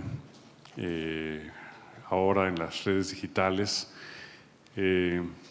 ¿Cómo incorporan eso ustedes o cómo lidian con eso, o cómo lo escuchan? Ahorita ya más o menos nos queda claro que hay como una necesidad de divulgación, ¿no? Pero, o sea, ¿qué significa para ustedes todos estos relatos, pues sí, narrativas que están rondando alrededor de su trabajo? ¿Podemos dar otro por aquí? Sí. Sí, gracias. Buenísima la mesa, como todas las que hemos disfrutado en estos días. En particular, y retomo lo último que les estaba preguntando a Ana, ¿qué disciplinas les hace falta? Y ya estaba respondiendo, ¿no? Bueno, las ciencias sociales. En particular, a mí, desde el punto de vista de la investigación interdisciplinaria, es cómo reflexionamos en el trabajo cotidiano y que a veces no nos damos el tiempo para hacerlo. Bueno, ahí estamos los antropólogos, los sociólogos, los historiadores para hacer la historia del trabajo cotidiano en los laboratorios. Que esto luego invitamos a nuestros amigos de comunicación nos ayuden a divulgar cómo estamos trabajando y que se den cuenta las autoridades que tenemos necesidad de financiamiento para tener estos resultados. Es el trípode concreto. Ustedes tienen el conocimiento, lo están construyendo, hay que transformarlo en una forma de información ordenada, estos patrones que están encontrando, y comunicarlos. Si no tenemos ese trípode, por más que hagamos y podemos tener grandes ventajas y enchufes y por ahí podemos tener financiamiento, pero no de manera automática. Ese impacto, entonces, sí son trabajos interdisciplinarios. En ese sentido, ¿qué tanto sería benéfico y cómo se imaginan que podría ser esta integración de colaboradores de las ciencias sociales? Yo tengo mi expertise, pero ustedes, ¿cómo lo verían? Gracias. No me voy a entretener diciendo lo que me ha gustado y solo suelto 3 preguntas. Una, quisiera saber si desde el punto de vista matemático se trabaja en la teoría del caos o no tiene nada que ver. 2, me encantaría saber si es propio lo de los plásmidos y la transferencia horizontal, es propio de las bacterias o es común a otros reinos y por qué no ha llegado al nuestro. Y lo último, si hubiera algún libro fuera de la divulgación, pero bajito, para que yo lo pueda entender, que me pueda orientar sobre todo esto que me parece maravilloso. Y 1.000.000 de gracias. 3 Yo y puedo volvemos. contestar a la de las fake news. Venga. Bueno, no sé si queréis uno. A mí me pasó que cuando todo lo del COVID y no dejaban de salir teorías de la conspiración, yo me planteé qué podía hacer yo como científico. Yo aquí no vivía en España, pero estaba también en un lockdown, no podía salir. Entonces decidí ir a la fuente, a los foros de desinformación, tipo Reddit, no sé si lo conocéis. Ahí empezaban a diseminarse las teorías vamos, las fake news, las teorías de conspiración, la PCR no vale para detectar un virus. Bueno, yo fui ahí y yo como científico lo que hacía era pegarme cada día, no podía ir al trabajo, no tenía otra cosa que hacer, pues era mi trabajo, me lo tomé un poco como un trabajo. Fueron, no sé, unos meses o unas semanas, no me acuerdo, pero sí que recuerdo la sensación de cansancio absoluto. Era una batalla perdida desde el minuto 0, pero yo quería contribuir en lo que yo pudiese. Si conseguía, para mí mi objetivo era si podía convencer a una persona, pues esas 8 horas de trabajo habían merecido la pena. No podía hacer experimentos, no podía escribir, no podía hacer nada. Pero lo que me di cuenta es que es una batalla perdida si la haces tú solo. Y entonces falta el sector de las ciencias sociales, el sector que nos ayude a comunicar que esas fake news son fake news y son tan evidentes que son mentira que no deberían tener más recorrido del primero que la dice, porque si la información ha llegado y la sociedad es consciente, esa fake news no puede avanzar, no tiene capacidad de diseminarse. Entonces yo creo que necesitamos nosotros los científicos ayuda o colaboración de otro sector, del periodismo, de las ciencias sociales y cosas así, vamos. Y un poco, pero esto ya es otro tema, un poco más de formación biológica o en la formación básica. Pero bueno, eso ya es otra pregunta completamente diferente. Pero sí que creo que la colaboración con el sector que disemina al final las noticias es 100% necesaria aquí. Con respecto a la segunda pregunta, estoy totalmente de acuerdo con que esa integración en el día a día de un laboratorio es realmente beneficiosa. De hecho, un ejemplo reciente que tenemos de eso también en el marco de la pandemia del COVID-19 es me parece que es el BBV da una serie de becas para periodistas para ir a laboratorios y trabajar, observar el trabajo en laboratorio y luego pues escribir sobre ese trabajo, ¿no? En ese marco hubo una persona, una chica, una periodista que vino a nuestro laboratorio y a otros del CNV y a raíz de eso luego se ha escrito un libro que es sobre toda la historia, todo el proceso del COVID dentro del CNV, que como sabéis, bueno, pues parte de la gente que estaba desarrollando vacunas en España y test diagnósticos son científicos del Centro Nacional de Biotecnología y ha salido, y bueno, se ha publicado un libro y se ha hecho una serie de, realmente yo creo que es un ejemplo de éxito de cómo integrar, pero todo parte de que esa persona estuvo meses y meses en el CNV colaborando, bueno, pues viendo, hablando, entrevistando, y salieron varios reportajes, varias noticias en la prensa y este libro que realmente ha sido un hito bastante interesante y que yo creo que es un ejemplo de este tipo de aproximación. Con respecto a la tercera pregunta y el caos, sí, evidentemente hace rato hacía yo el paralelismo entre los modelos físicos y los modelos biológicos, pero sí hay una diferencia fundamental, que es que los modelos físicos son sencillos. Bueno, espero que no me... Voy a ahondar un poco más porque son sencillos en el sentido de que los modelos biológicos son modelos físicos, pero con muchas cosas de ellas ocurriendo al mismo tiempo y en múltiples escalas, interactuando entre ellas. Y entonces la idea de la reproducibilidad de un experimento, de una trayectoria evolutiva, no es tan clara como en muchos procesos de la física clásica, donde uno puede ver caerse una manzana y siempre se va a caer de la misma manera. Aquí podemos empezar bajo las mismas condiciones y observar trayectorias evolutivas muy distintas. Stephen Jay Gould propone en un experimento pensado hace muchos años acerca de si reembobinamos la cinta de la evolución antes de la explosión del Cámbrico, si seríamos capaces, si estaríamos aquí. Y la pregunta es muy profunda y no tan fácil de responder. Y es algo que está frecuentemente en nuestra investigación, porque si lo que queremos es predecir cuáles serían las trayectorias evolutivas para poderlas controlar y utilizar la misma evolución para minimizar la resistencia o revertirla, pues estamos implícitamente aceptando que somos capaces de predecirla. Y a mí no me queda claro que eso sea necesariamente el caso. Plásmidos, te toca a ti, Álvaro. Que no me acuerdo. Sí, los plásmidos. Sí, es verdad. O sea, los plásmidos principalmente ese mecanismo de transferencia genética horizontal funciona en bacterias. Es verdad que levaduras, células eucariotas también portan plásmidos como elementos, básicamente se definen como elementos genéticos extracromosómicos. Son trozos de ADN que se replican independientemente en este caso de los cromosomas, ¿no? Pero su principal función en transferencia genética horizontal sí que se da en las bacterias. Y un poco la explicación es que las bacterias no tienen reproducción. Una de las explicaciones que se ha dado de por qué hay transferencia genética horizontal tiene más éxito y ocurre en las bacterias es porque en las bacterias no hay reproducción sexual y no hay recombinación de ADN entre los individuos. Entonces, la transferencia genética horizontal es una manera de mezclar el acervo genético independiente de la reproducción, digamos, ¿no?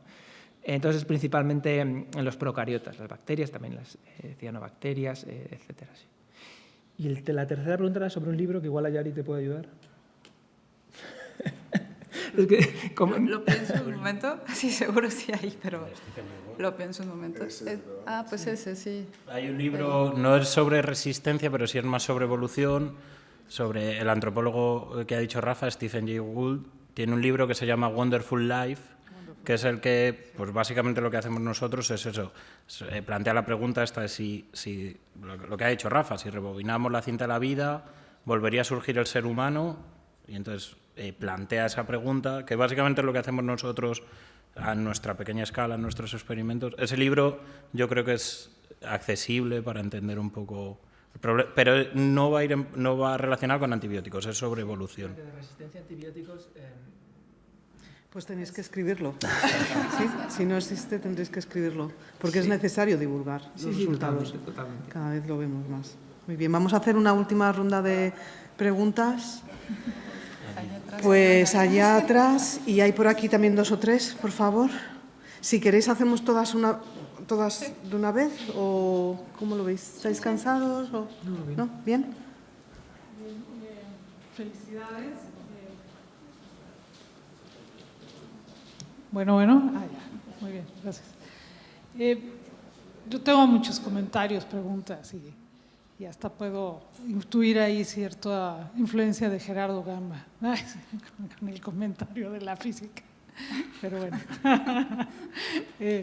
No, a ver, hay muchas cosas. Creo que se ha socializado un poco más la resistencia a los antibióticos y ahora los médicos se resisten mucho más, por ejemplo, a enviar antibióticos. Sin embargo, bueno, mi pregunta va en este sentido. Cuando hablaron de la parte multiescala del problema, ¿no? Uno de los problemas que se vio con el COVID fue pues estas zonas con multitudes de personas pues generan o pueden cambiar hasta el comportamiento mismo de las colonias de microbios o de lo que sea.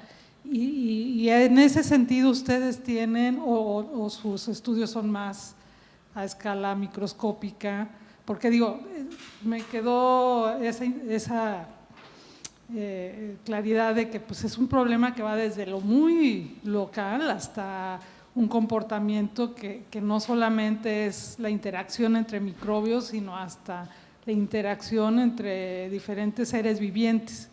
Y no sé qué tanta similitud tenga en ese sentido con los virus o con otras cuestiones.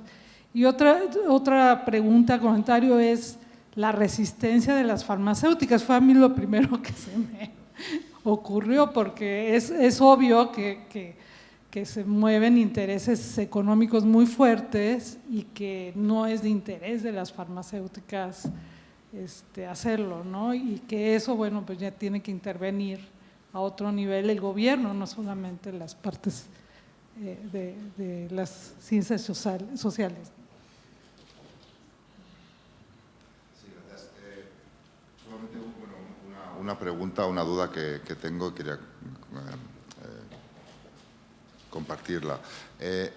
La pregunta básicamente es, por lo que veo, lo que estás haciendo básicamente, pues lo que habéis dicho, de intentar predecir cómo pueden evolucionar esas resistencias en el tiempo. Luego me ha dejado ya un poco frío cuando has dicho que no puedes predecir, porque hay múltiples posibilidades de destino final o de evolución final, y eso puede generar un grado de dificultad, digamos, todavía mayor a la propia predicción de un destino final. Pero aparte de eso, luego ha salido el tema de la combinación o cómo se pueden combinar varios antibióticos, porque eso puede hacer que si le das uno sea sensible al otro. Entonces, quería saber si alguna de las cosas que de vuestra investigación ha surgido, algún modelo, predicción o protocolo, por decirlo de alguna manera, o protocolo, si esto ha habido algún contacto con, digamos, donde se tienen que implementar, que es en los sistemas sanitarios, hospitales, centros de salud, y saber qué tan resistentes o no son a ejecutar esos cambios en protocolos que son muy estándares, tanto por el personal médico como ahora que ha surgido el hecho de que nos están diciendo hay que usar los antibióticos a la población de manera racional, pero la gente Lo que quiere es que no me cuentes milongas y dame un antibiótico. No quiero estar pensando si en 3 días no tomo nada, me voy a curar o no. Entonces, esa parte es una, pero quería saber si hay algún tipo de resistencia o os encontráis con un ambiente muy favorable a generar ese tipo de modificaciones en los protocolos.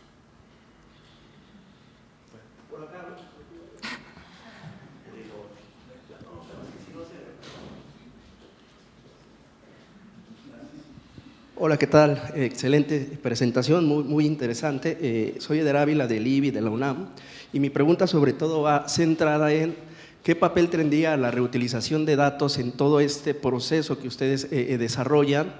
En algún momento Jim Gray, científico de datos, manifestaba la existencia de algo que denominó el descubrimiento intensivo basado en datos. No sé si de alguna manera este descubrimiento podría ayudar a estas predicciones que ustedes realizan en torno a la resistencia de antibióticos y de qué manera se podría concebir, pues este papel que tendría es más la propia reutilización de datos y cómo se da sobre todo esta reutilización en el trabajo de investigación que ustedes desarrollan. Gracias. Creo que paramos aquí para hacer una ronda, porque si no van a ser demasiadas preguntas. Bueno, respondiendo acerca de las intervenciones específicas o cambios que han ocurrido, desde una perspectiva histórica, cuando le dan el premio Nobel a Alexander Fleming por el descubrimiento de los antibióticos, en el último párrafo de su intervención tiene un mensaje que es al mismo tiempo alarmando a la sociedad, porque él había ya visto en su laboratorio la resistencia a los antibióticos, pero también en una recomendación que probablemente ahora entendemos que no necesariamente era correcta. Y lo plantea en un término, me parece muy agresivo, porque dice que solamente los tontos utilizarían los antibióticos a suficientes bajas dosis, porque ya habían observado que si uno tenía una baja dosis, entonces evolucionaba en resistencia. Y la lógica tiene sentido, es decir, en el sentido de que la selección natural no actúa sobre células muertas. Y entonces si uno mata a todas las células, pues evidentemente se soluciona el problema. Pero eso no es posible, que con una sola pastilla todas las células se mueran. Y hay muchas razones, desde físicas y cómo se difunde en el tejido, hasta propiedades de las bacterias, etc. Y por eso tenemos que tomar antibióticos durante 7 días o 15 días o el tiempo que sea. Y entonces, lo que sí en ese momento existía y durante toda la segunda mitad del siglo XX, la idea de que lo mejor que podíamos hacer era aumentar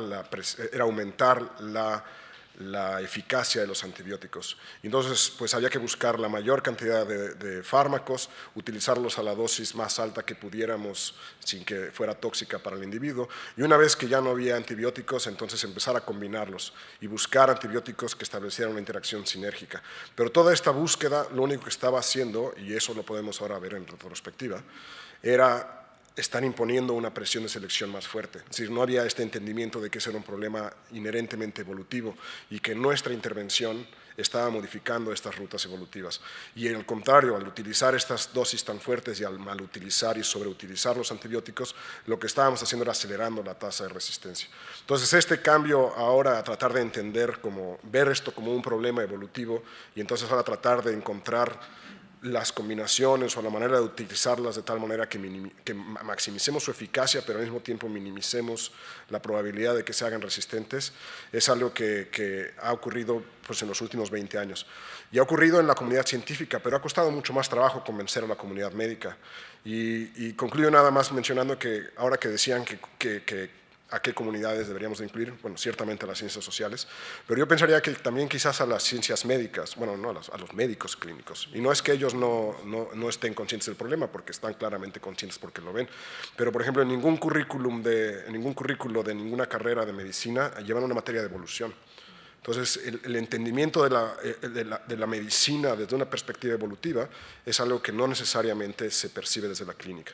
Y ellos, sin estar conscientes de ello, están precisamente modificando mediante los tratamientos estas trayectorias evolutivas.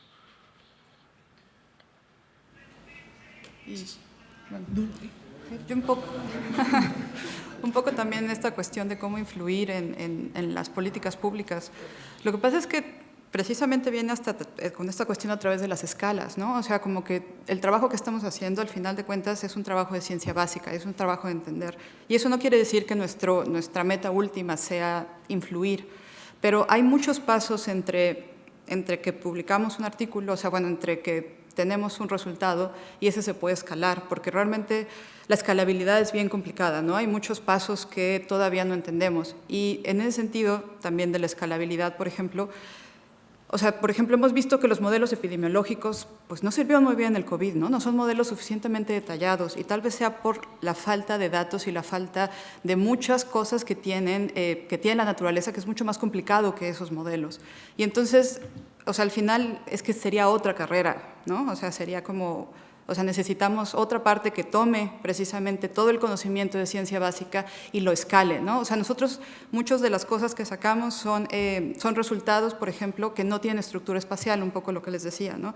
Entonces, de ahí a darle una pastilla a un individuo, donde en el momento que te tomas la pastilla, el antibiótico se va a empezar a dispersar y al final los tejidos son permeables, ¿no? Y entonces va a haber gradientes de antibiótico. Entonces va a haber gradientes de espaciales, va a haber gradientes de antibiótico, va a haber más bacterias. Y entonces, bueno, tendríamos que poner otro laboratorio intentando tomar, así, bueno, creer nuestros resultados y después llevarlos con esta otra complejidad, ¿no? Entonces, no es que o sea, sí queremos llegar ahí, pero creo que dar ese salto, bueno, al menos en mi caso, o sea, eso sí lo voy a decir muy en particular, dar ese salto me parece muy complicado, ¿no? O sea, al final necesitamos llevar todas estas cosas a organismos más grandes y más grandes hasta llegar a los humanos, ¿no?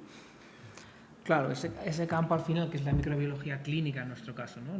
Los que desarrollarían esto son microbiólogos, pues los microbiólogos clínicos, y que muchos ya están en los hospitales y al final pueden desarrollar este tipo en colaboración o no con farmacéuticas y luego hacer pues ensayos clínicos, ¿no? Al final y eso es otra rama de investigación.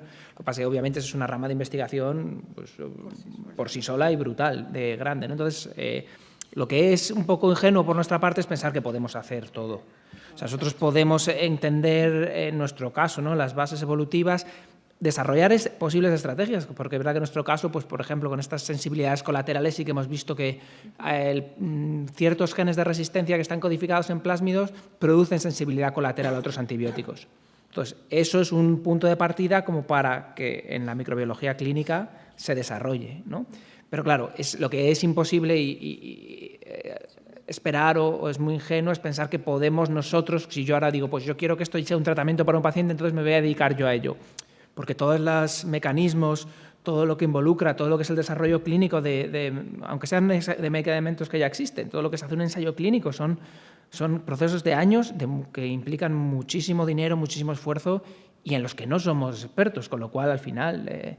pero sí es importante, de una vez más, fomentar esa comunicación, el que nosotros comuniquemos nuestros resultados al sector adecuado para desarrollar el siguiente paso, ¿no? Como en este caso sería la microbiología clínica.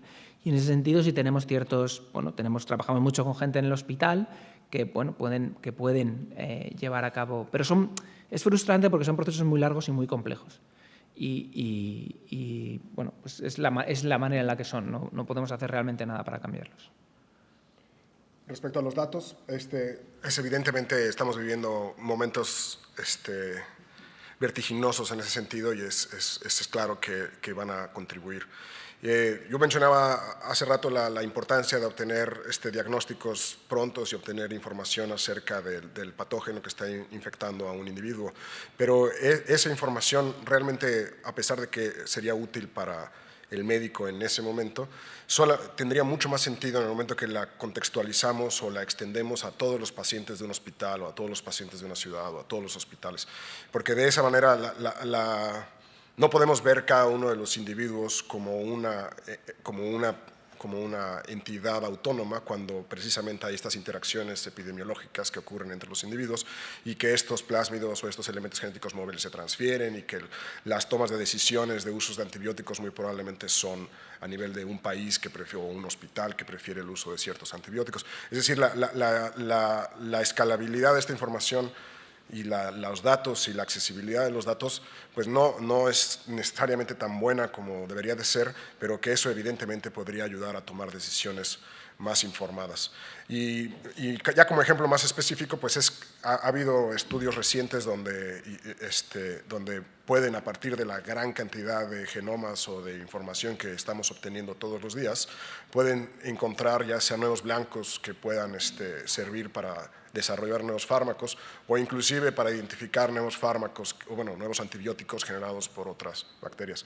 Y estos, pues, antes encontrábamos de uno en uno y de pronto en los últimos años ha habido una explosión mediante estos algoritmos de aprendizaje de máquinas que lo que han permitido explorar, encontrar y hacer relaciones entre tanta información y encontrar información que puede ser útil, ¿no? Bueno, hay más preguntas todavía. Hacemos una última ronda y ya terminamos. Muchas gracias. Allí hay otra también.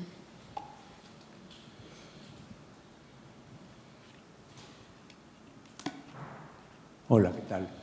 Julio Morán, de Fisiología Celular de la UNAM. A lo mejor la respuesta aquí va a ser muy rápida y es no. Y tiene que ver con qué pasa con las bacterias buenas. ¿Qué tanto, digamos, las bacterias buenas del organismo, uno, se afectan por este asunto de la resistencia? Y estoy refiriéndome particularmente a la microbiota. Todos sabemos que la microbiota, y ahora hay muchos estudios que prueban que es fundamental para la salud del organismo, se asocia a enfermedades no nada más locales del sistema gastrointestinal, sino incluso enfermedades que tienen que ver con el desarrollo y enfermedades psiquiátricas y neurodegenerativas. Entonces, mi pregunta es, uno, ¿cómo caen estas células, estas bacterias buenas dentro de sus proyectos? Y dos, ya viendo un poquito más a nivel de propuesta, si se considera a estas bacterias buenas como una posibilidad, digamos, de sustituir o combinarse con esta estrategia con antibióticos nuevos. Gracias.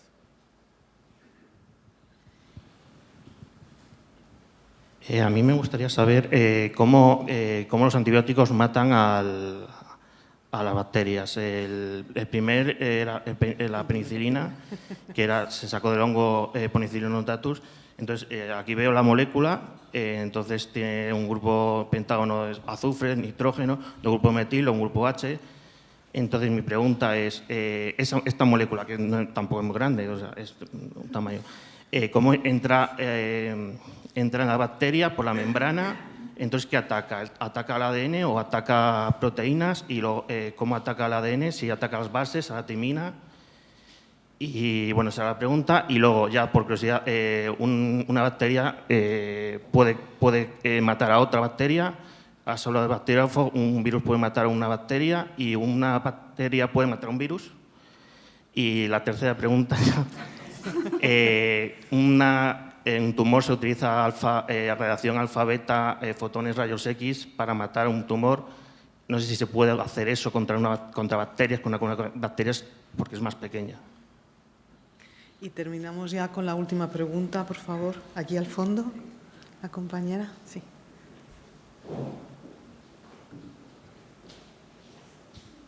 Sí, pues mi pregunta se relaciona con las otras dos previas. En términos de la biología bacteriana, la capacidad de desarrollar resistencia se puede autolimitar en algún momento, como se limita el crecimiento bacteriano, ¿no? Dependiendo de los recursos, las bacterias crecen y luego ya se mantiene y se autolimita.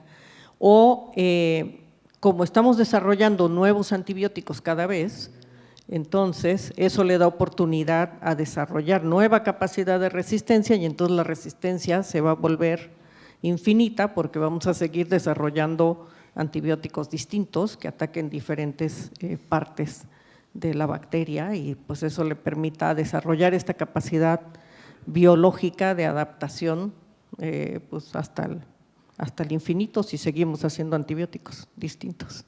Gracias. Pues, si queréis contesto yo. La de la penicilina, las bacterias en general llevan una capa protectora externa que se llama pared celular y la penicilina interviene en impedir a las bacterias que generen esa capa externa, que es una capa protectiva. No permiten que se genere la molécula que forma esa capa protectiva, por tanto las bacterias no tienen capa protectiva frente al medio ambiente y mueren por ese motivo. Ese es el motivo por el que la penicilina mata. Si las bacterias pueden matar a los virus, la verdad es que no lo sé, pero sí que pueden hacerse resistentes a que los virus las maten.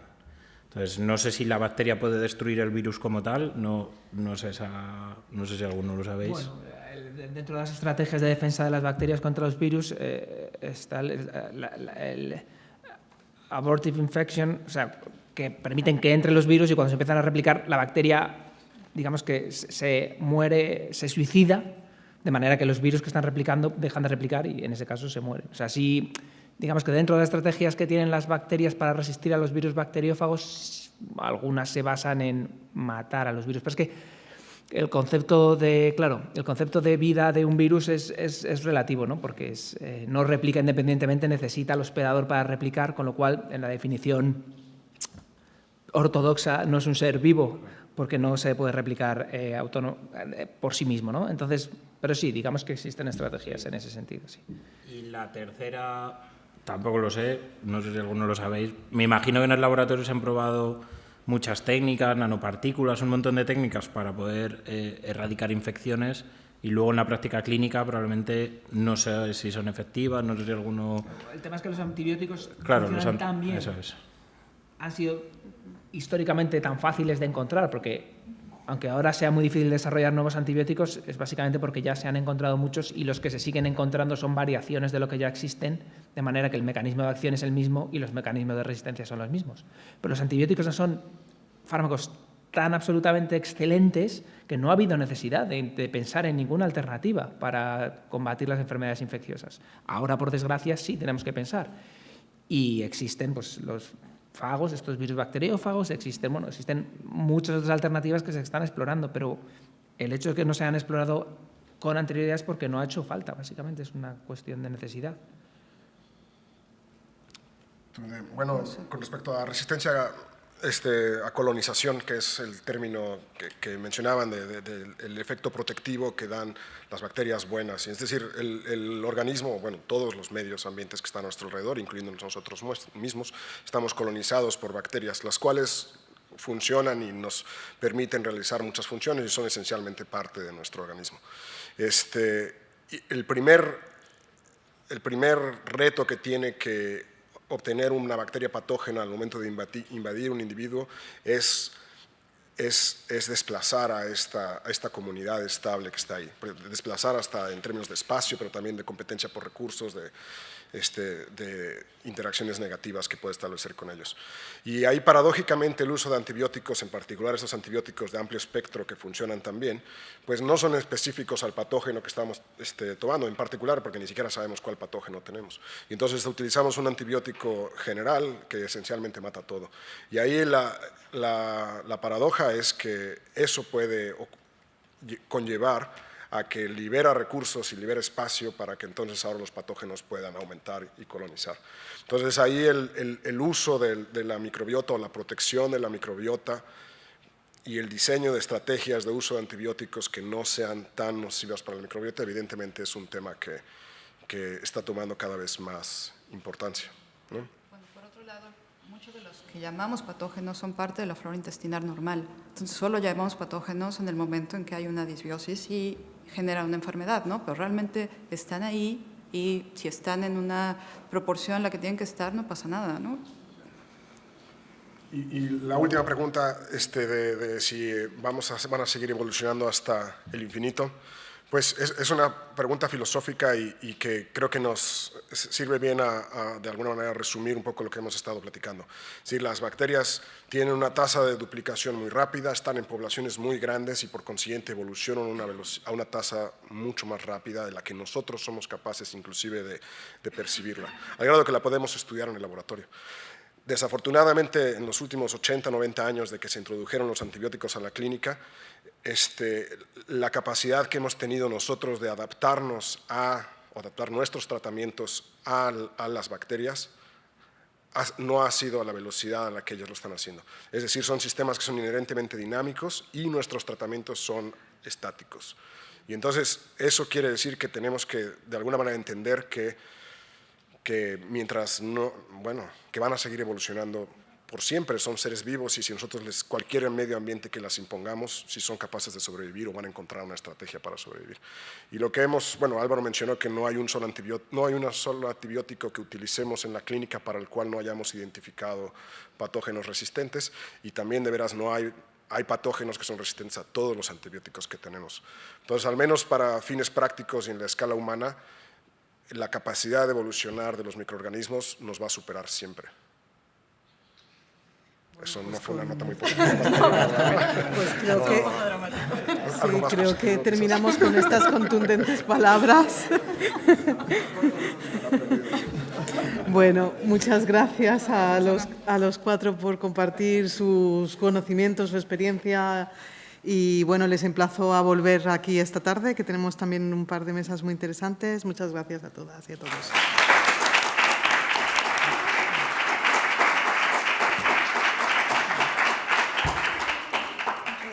Muchas gracias a vosotros.